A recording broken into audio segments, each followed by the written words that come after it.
Welcome to our channel. Today we how to verify sending domains with Google Workspace for e-commerce, detailed guide step by step clearly. To verify sending domains with Google Workspace for your e-commerce business, start by signing into your Google admin console at admin.google.com. Navigate to the domains section in the admin console. Click on Manage Domains to see the list of your registered domains. Select the domain you want to verify for sending emails. Click on Verify Domain. Google will provide you with a verification method, typically a TXT record for your DNS settings. Copy the provided TXT record. Now, log into your domain registrar's website where your domain is hosted. Locate the DNS management settings or DNS zone file section. Paste the copied TXT record into the DNS settings.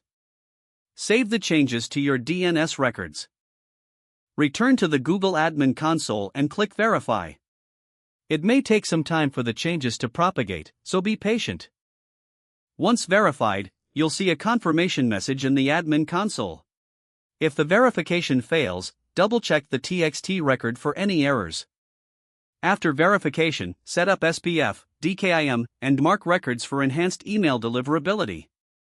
For SPF, add a TXT record that includes Google's sending server.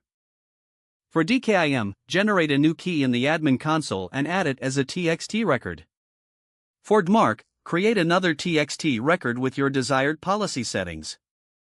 After setting up these records, test your email sending functionality. Use an email testing tool to ensure your emails are authenticated correctly. If everything is configured properly, you should be able to send emails from your verified domain seamlessly. Review your email reports regularly to monitor deliverability and make adjustments as necessary. If the page does not load, refresh the browser or try again in a private or incognito window. Make sure you are using the correct email address, then retype it carefully to avoid small typos. If your password is not accepted, use the reset option and create a new strong password you can remember.